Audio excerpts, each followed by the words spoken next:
दिल्ली का फिरोज शाह कोटला किला। लोग कहते हैं कि वहां की दीवारों के भी कान हैं।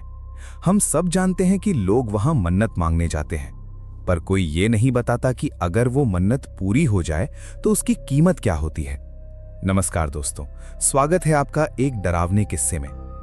लोगों की ये मान्यता है कि अगर आपकी कोई अधूरी ख्वाहिश जो पूरी नहीं हो रही है, तो वहां जाकर लोग अपनी मुराद पर्ची पर लिखकर छोड़ आते हैं और उनकी मुराद पूरी तो हो जाती है।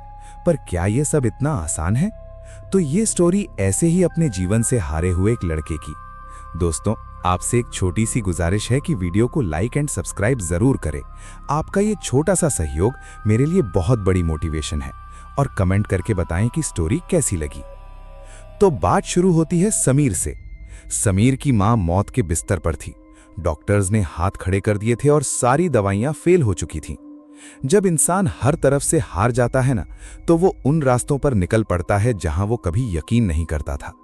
समीर भी हार कर कोटला किला गया। वहां की उन पुरानी, नम और अंधेरी दीवारों के बीच एक अजीब सा सन्नाटा था, जैसे दीवारों के पीछे कोई सांस ले रहा हो। उसने एक पर्ची पर अपनी मां की जिंदगी मांगी और उस पर्ची को एक पुरानी दरार में गहरा दबा दिया। उसे लगा कि ये सब बस दिल की तसल्ली है, पर उसे नहीं पता था कि उसने सदियों पुरानी किसी चीज को जगा दिया है। घर पहुंचते ही चमत्कार हो गया। मां बिल्कुल ठीक थी, हंस रही थी, बोल रही थी, जैसे कभी बीमार ही न रही हो। सब खुश थे, मगर समीर को महसूस हो रहा था कि वो किला अब भी उसके आसपास है। उसे अपने ही कमरे में वही किले जैसी पुरानी सिलसिली बदबू आने लगी और अचानक तापमान गिर गया।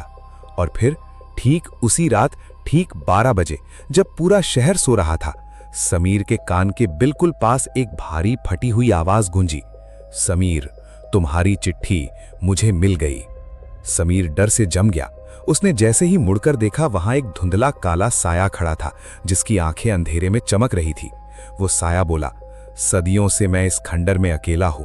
सब यहां सिर्फ मांगने आते हैं, पर तुमने मेरे लिए उस पर्ची पर एक मुस्कान बनाई थी, इसलिए मैंने मौत से लड़कर तुम्हारी मां को बचा लिया। मगर याद रखना समीर, चमत्कार मुफ्त में नहीं होते। अब तुम्हें मुझसे दोस्ती करनी होगी। हर गुरुवार सूरज ढलने के बाद तुम्हें वही कोटला किले की दीवार के पास आना होगा। अगर एक भी गुरुवार छूटा तो जो जिंदगी मैंने तुम्हारी मां को दी है वो मैं वापस ले लूंगा। समीर ने डर के मारे हाँ तो कह दिया, पर उसके बाद उसकी रातों की नींद हमेशा के लिए छिन गई। उस रात सपने में उसे वही किला दिखा जहां दीवारों से रोने की आवाजें आ रही थी और वो साया समीर को अपने साथ उन्हीं दीवारों की गहराई में खींच रहा था। समीर को अब समझ आ गया था कि वो एक ऐसी दोस्ती का हिस्सा बन गया है जो उसे कभी सुकून से मरने भी नहीं देगी। समीर को लगा था कि शायद ये सब सिर्फ उसकी मानसिक हालत का नतीजा है, पर अगले गुरुवार ने उसका ये वहम भी तोड़ दिया। सूरज ढलने के बाद जैसे ही उसने किले के भारी दरवाजे के अंदर कदम रखा, वहां की हवा में सन्नाटा नहीं, बल्कि किसी के रोने की धीमी सरसराहट थी। समीर के पैर कांप रहे थे, पर उसके कानों में अब भी वही फटी हुई आवाज गूंज रही थी, तुम्हें आना होगा। वो सीधा उसी दीवार के पास पहुंचा जहां उसने मन्नत मांगी थी। वहां का अंधेरा इतना गहरा था कि उसे अपनी ही हथेली दिखाई नहीं दे रही थी। तभी सन्नाटे को चीरते हुए वही खर्र खर्र की आवाज आई, आ गए समीर, मैंने कहा था ना, हमारी दोस्ती अब सदियों तक चलेगी। समीर ने हिम्मत करके पूछा, तुम मुझसे चाहते क्या हो? अंधेरे से एक लंबा धुंधला साया बाहर निकला। उसका चेहरा किसी इंसान जैसा नहीं था, बल्कि जली हुई खाल और चमकती हुई आंखों का एक खौफनाक मिलन था। वो बोला, मुझे तुम्हारा वक्त चाहिए। इस किले की दीवारों में हजारों रूहें कैद हैं, पर कोई मुझसे बात नहीं करता। तुम हर गुरुवार यहां आओगे और मुझे इस बाहर की दुनिया की बातें बताओगे, वो दुनिया जिसे मैं सदियों पहले छोड़ चुका हूं।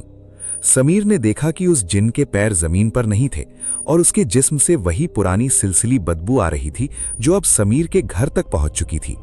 जब वो घर जाने के लिए मुड़ा तो उस जिन ने उसका हाथ पकड़ लिया। उसका हाथ बर्फ से भी ज्यादा ठंडा था। वो बोला, जा रहे हो, पर याद रखना, अगर तुमने कोई भी गुरुवार छोड़ा तो जो जिंदगी मैंने तुम्हारी मां को दी है वो मैं वापस ले लूंगा। समीर डर के मारे अपने घर भागा, पर उस रात से उसके घर में अजीब घटनाएं शुरू हो गई। कभी अचानक रसोई में बर्तन गिरने लगते, तो कभी उसकी मां नींद में किसी अनजान भाषा में बातें करने लगती। एक रात जब समीर सोया था, उसे महसूस हुआ कि कोई उसके सीने पर बैठा है। उसने आंखें खोली तो वही काला साया उसके चेहरे के बिल्कुल पास था और कह रहा था, तुमने मेरी दुनिया देखी है समीर, अब मैं तुम्हारी दुनिया देखना चाहता हूं। समीर को अब समझ आ रहा था कि ये कोई दोस्ती नहीं बल्कि उसकी रूह का एक ऐसा सौदा था जो उसे धीरे धीरे मौत की उस गहराई में खींच रहा था जहां से लौटना नामुमकिन था। वक्त बीतता गया और समीर के लिए हर गुरुवार एक सजा बन गया। वो जिन अब सिर्फ किले तक महदूद नहीं था, समीर को हर जगह वही सिलसिली बदबू आने लगी थी। एक रात समीर ने हिम्मत जुटाई और फैसला किया कि अब वो किले नहीं जाएगा। उसने सोचा कि शायद दूर जाने से ये सब रुक जाए, मगर दोस्तों ये उसकी सबसे बड़ी भूल थी। जैसे ही गुरुवार की रात के 12 बजे समीर के घर का दरवाजा अपने आप खुल गया। माँ, जो बिल्कुल ठीक हो चुकी थी, अचानक नींद में उठकर खड़ी हो गई। उनकी आंखें सफेद हो चुकी थीं और उनके मुंह से वही भारी फटी हुई आवाज निकली, समीर, दोस्ती तोड़ने की कीमत जानते हो? समीर कांप उठा। उसे समझ आ गया कि वो जिन समीर से नहीं बल्कि उसकी माँ की उस जिंदगी से जुड़ा है जो उसने दान में दी थी। उसे भागकर किले जाना ही पड़ा।